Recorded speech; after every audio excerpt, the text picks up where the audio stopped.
நீங்க மேல போட்டோல பாக்குற இந்த பொண்ணு ஒரு துணி கடைக்கு போய் துணி எடுத்திருக்காங்க. அந்த துணி உங்களுக்கு கரெக்டா இல்லையான்னு பாக்குறதுக்காக இவங்களோட ஃப்ரண்ட் பாடியும் பேக் பாடியும் போட்டோ எடுத்து இவங்களோட க்ளோஸ் ஃப்ரெண்டுக்கு அனுப்பியிருக்காங்க. அதுக்கப்புறமே தான் ரியலைஸ் பண்றாங்க இவங்க ஃப்ரெண்டுக்கு அனுப்புறதுக்கு போல ஒரு நம்பர் மாத்தி ஒரு அன்னோன் ஸ்ட்ரேஞ்சருக்கு அனுப்பிட்டாங்க. இவங்களுக்கு ரொம்ப நர்வஸ் ஆயிடுச்சு. ஐயோ போட்டோ வேற டெலிட் பண்ண முடியலையே, பார்த்துட்டாங்களே என்ன பண்ண போறோம்ட்டு.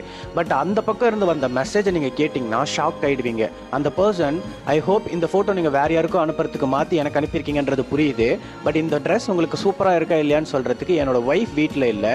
பட் என்னோட 5 குட்டி குழந்தைங்க இந்த ட்ரெஸ் சூப்பராக இருக்குன்னு சொன்னாங்கன்னு சொல்லிட்டு அந்த 5 குழந்தைங்களும் தம்ஸ் அப் வைக்கிற மாதிரியான ஃபோட்டோவையும் அனுப்பியிருக்காரு.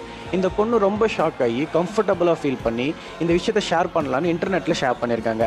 அதில் இவங்க மென்ஷன் பண்ணியிருக்கிறது இப்படியாப்பட்ட மனிதர்களும் இந்த உலகத்தில் வாழ்கிறார்கள் அப்படின்னு சொல்லியிருக்காங்க.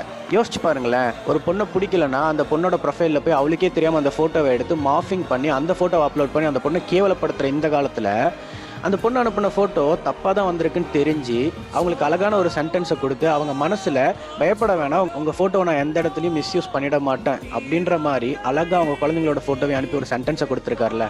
கண்டிப்பாக இந்த மாதிரி மனிதர்கள்லாம் பாராட்டத்தக்கவர்கள் தான்.